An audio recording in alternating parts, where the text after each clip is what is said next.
Hi, I'm Ryan Szymanski, curator for Battleship New Jersey Museum and Memorial. Today I've got another lesson for you in caring and keeping for your Iowa-class battleship. So, you've just inherited your very own Iowa-class battleship. You've got it tied off somewhere, and you don't want your mooring lines to break. I'm going to help you with that today. And you may think it's ridiculous, you'd never inherit an Iowa-class battleship, but hey, it happens. So, Battleship New Jersey uses mooring lines of a similar type that she would have in service. Our mooring lines cost somewhere around $40,000. Don't quote me on that number, rough ballpark. And we've got to replace them every 10 years.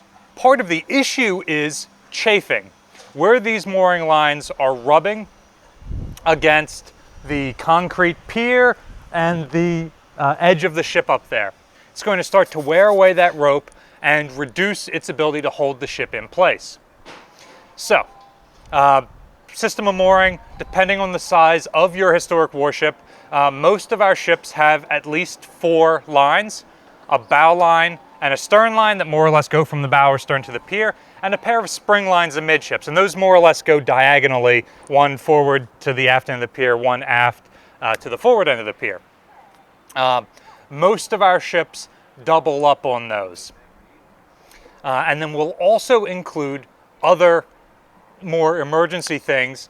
So sometimes night riders, which are just a cable that's bolted, like a wire cable, from the ship to the pier in a couple of places to make sure that if one of these mooring lines parts, the ship doesn't drift off in the channel and become a hazard to navigation. Or with us, we've got a 100-year storm mooring plan that involves chains, like anchor chains, going from the bow and stern of the ship to concrete anchor blocks sunk into the seafloor in our berth. So if somebody comes out here in the middle of the night and unties all of our mooring lines, or all of our mooring lines break in a bad wind or something, the ship still can't sail out into the Delaware River and cause damage to property. Some systems will include mooring lines on both sides of the ship, like you have dolphins outboard of the ship that you can tie this to. Dolphins being a column with a mooring bit on top, not intelligent sea mammals. So that's a great system. Battleship New Jersey doesn't have that because it is the shipping channel outboard of us, so it's all on this side. Of course, Battleship New Jersey has a little bit more than those 4 standard mooring lines because she is such a long ship. She's got a couple of extra spring lines and other stuff in the middle. The way to extend the life of your mooring lines is to use chafing gear. And for us, the easy option is fire hose like this. A local fire department was able to donate a lot of their expired fire hose, which much of which we put out on the old fire plugs around the ship as displays where they would have been carried when the ship was in service. But we had some extras left over too. This stuff is too worn away to pass water through it, so we can't use it with pumps, we can't use it to fight fire.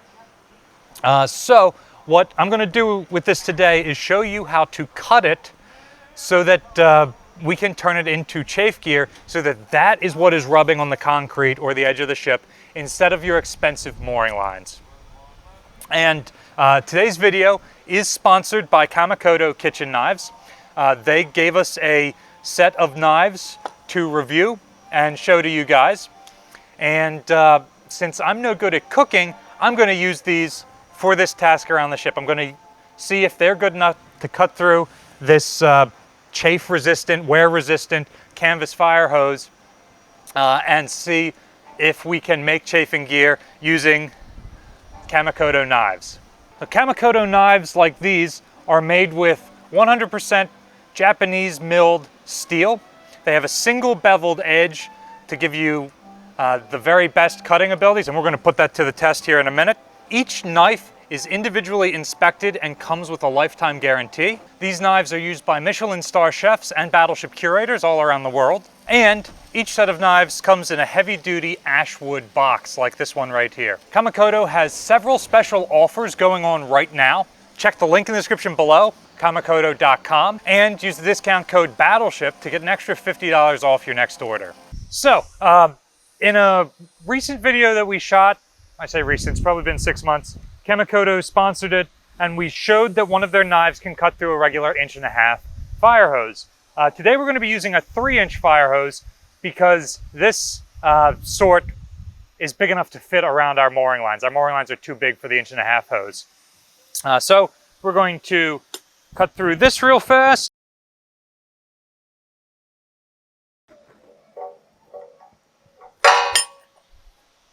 All right, look at that.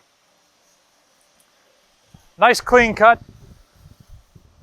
Next up, we need about a 1/2 fathom, about 1.5 feet. So remember, a fathom is your wingspan, so 6 feet, so 1/2 fathom would be from roughly here to your breastbone. So I'm gonna put that down before I do this measurement. So from my arm to my breastbone is about here. Doesn't have to be perfect. This is there to get torn up and worn away.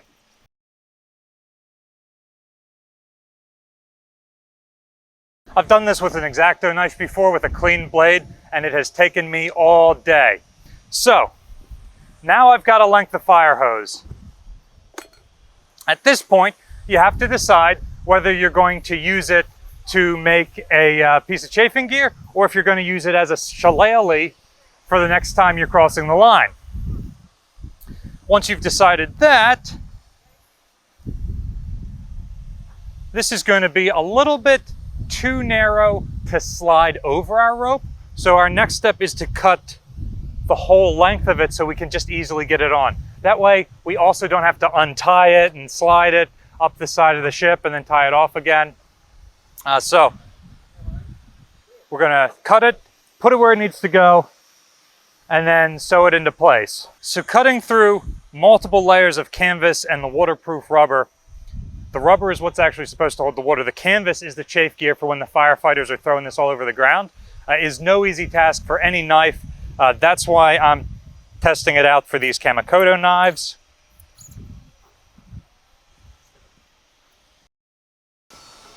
All right, there we are. Sliced up the whole length.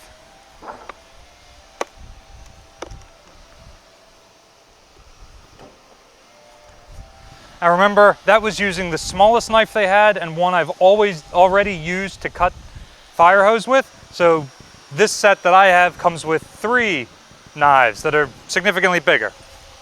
That's interesting. Previous fire hose that I've used to do this comes with 2 layers of canvas and a layer of rubber, and they're all separate pieces.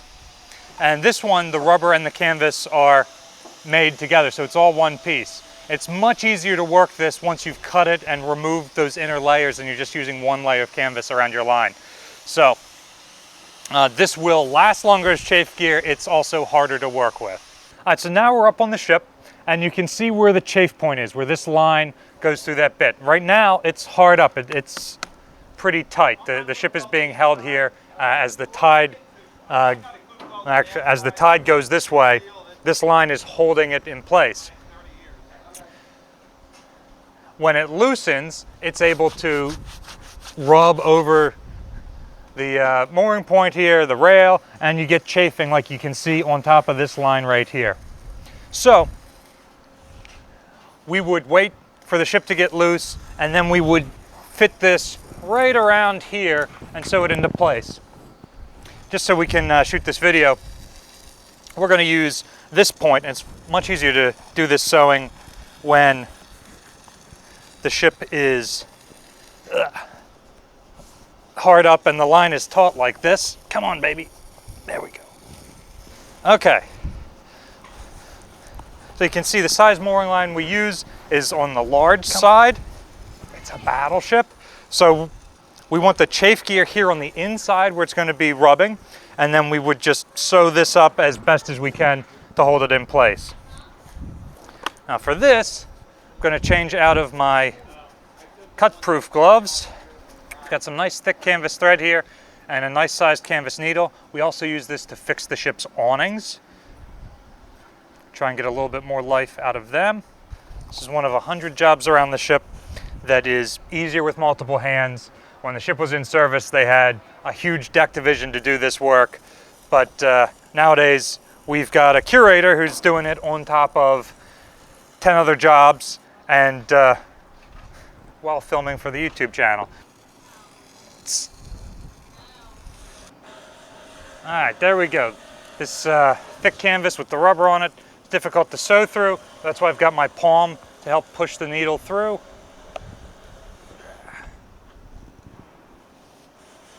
And there we have it. And we do the same thing. And you can see how hard it is to get a sharp needle through this. Imagine cutting this whole length. So at this point, it's relatively simple in theory, kind of difficult in practice, but we just keep this here and keep going back and around for the whole length of the thing here, about a half a fathom, about 3 feet.